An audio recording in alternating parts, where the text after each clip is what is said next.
Hun fortalte for skoleklassen, at Bjørn var kommet tilbage efter denne her krigstilstand, ikke? Og hvor han havde været, og det skulle man bare lade, som om denne her dreng var et naturligt led i klassen igen.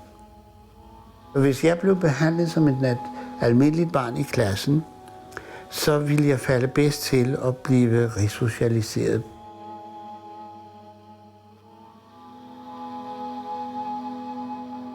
Jeg kom tilbage i den klasse, jeg havde forladt i 1943.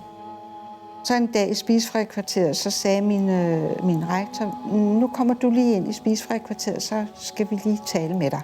Og så blev jeg så placeret ved et langt mahognibord for enden af bordet, og så sad alle lærere, hele lærerstaben sad ned langs bordet, rektor for enden, den anden bordende. Og så sagde de til mig, ja, nu kan du fortælle, for nu har vi jo et vidne. Og jeg tog ikke andet end at svare på de spørgsmål, de kom med, og jeg var skrækslagen. Og jeg var tilbage i Theresienstadt, og det hele stod jo lyslevende, og jeg skulle svare hele tiden. Og så lige på et tidspunkt sagde rektor, ja, så han på uret, nu er der 5 minutter tilbage, nu kan du godt gå ud og lege. Og jeg gik udenfor og så mine kammerater. Jeg stillede mig bare op ad muren og kiggede på den og tænkte, hvordan kan de le? Hvordan kan de sippe? Hvordan kan de lege? Og jeg kunne overhovedet ikke, jeg kunne slet ikke forstå det. Og jeg havde kun et ønske, det var at være ligesom de andre.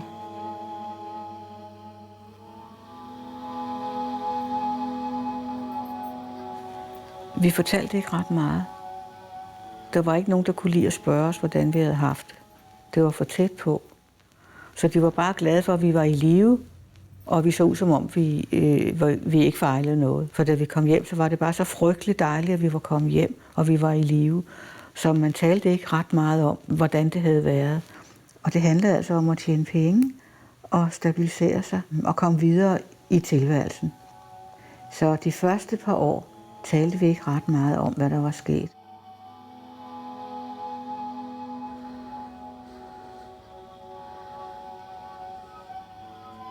Min bror og jeg talte ikke engang indbyrdes om det.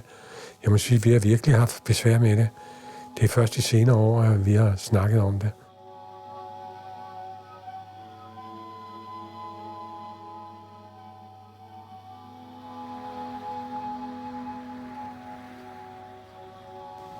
Som min far sagde til mig senere, det er noget, vi gemmer, men vi glemmer det ikke. Og det har nok ligget i tidens pædagogik. Fordi de ville forståeligt nok gerne tilbage til den tilværelse, de havde før. Det varede et par år, inden min mor og hendes søskende begyndte at tale om, hvad de havde oplevet i Theresienstadt. Så inviterede min mor sine søskende til at komme til frokost en søndag. Og der erindrer jeg, hvordan mine forældre pludselig begyndte at tale om, kan I huske, hvordan det var? Og kan I huske den? Og kan I huske den og den person? Jeg havde skjult det i min hukommelse, hvordan jeg havde haft det der. Men da så de begyndte at tale om det, så dukkede hukommelsen op af os hos mig. De talte sig ud af det, de lå sig ud af det, og de græd sig ud af det. De kom ud af det dødvande, som de havde befundet sig i. Men altså, mine børn har jeg aldrig snakket ret meget om det her med. Jeg vil jo ikke gøre mine børn ked af det. En fader skal jo optræde i en rolle af faderskikkelse over for 2 sønner. Han skal ikke være den, gør sig til den lille. Det skulle være sådan, at de kunne se op til mig.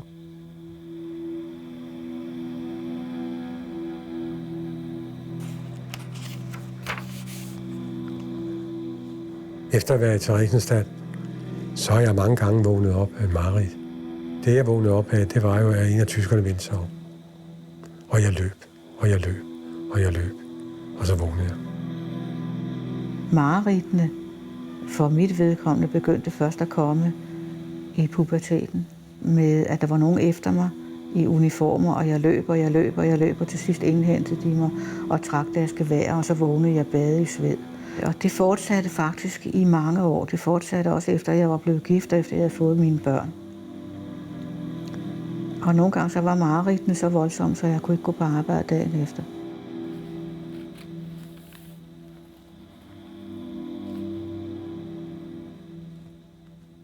Jeg har været 18 år, tror jeg. Jeg var væk i et helt døgn, hvor jeg drømte, og jeg talte i søvne, altså i blinde. Ja. De sendte bud efter en psykiater, som kom og skrev alt det op, jeg fortalte, og jeg fortalte alt, hvad jeg havde oplevet. Det skulle ud, ikke? På en eller anden måde. Fra vi kom hjem og til jeg fik det der blackout der har jeg slet ikke snakket om mit ophold i Theresienstadt overhovedet med nogen som helst.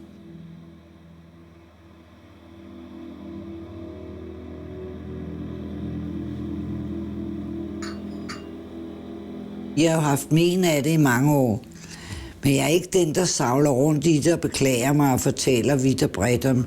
Det er ikke noget at servere for andre mennesker, når man er i selskab. Det gider man ikke at høre på. Og jammer og beklage sig om det dårlige, man har oplevet. Jeg har sgu haft så mange gode år efter.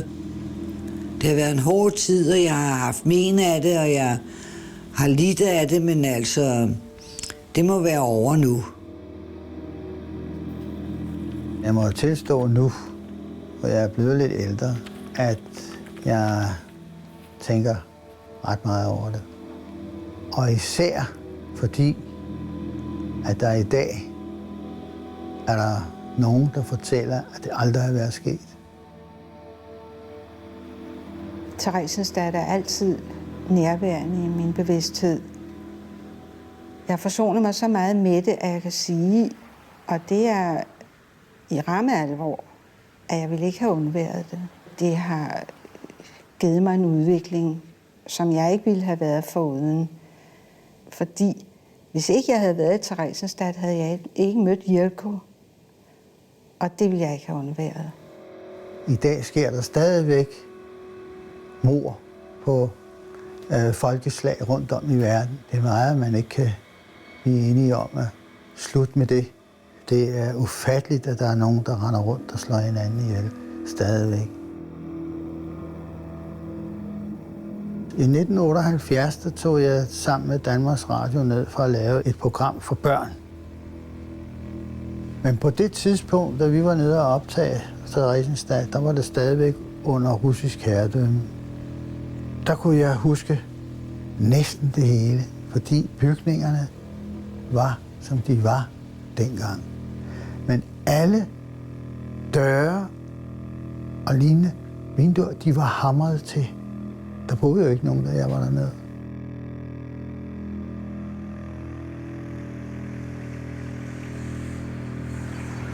Anden gang, jeg kom derned med mine børnebørn, der var noget helt andet.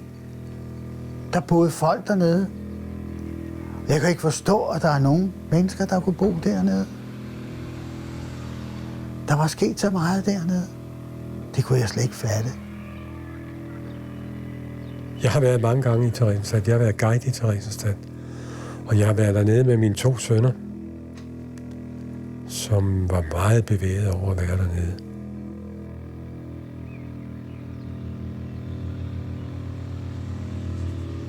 Jeg så på det som en museumsbesøgende, fordi det havde intet med virkeligheden at gøre.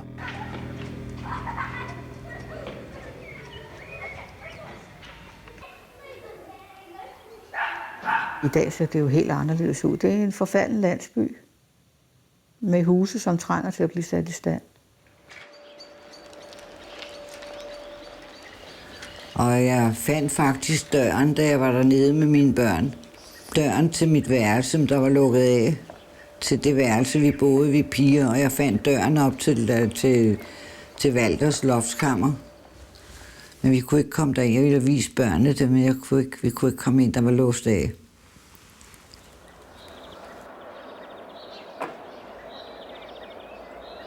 I år, der var jeg tilbage til Theresienstadt for første gang i 63 år. Og det var en meget, meget ejendommelig oplevelse. Jeg kan også godt fornemme, at i dag har jeg 2 Theresienstadt. Jeg har det, der var dengang, det sidder herhenne. Og det er gråt og sort og mørkebrunt. Og så er der Theresienstadt, der er lige her. Og der er farver på. Der er farver på husene, der er farver på træerne. Jamen,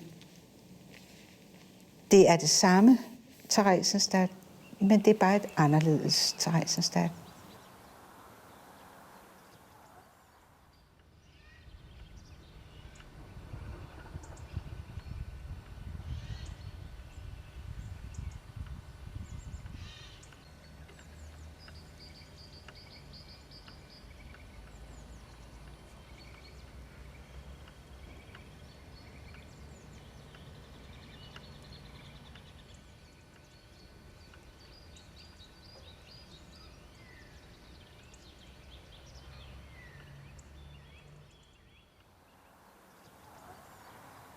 I Theresienstadt blev der lavet en sang.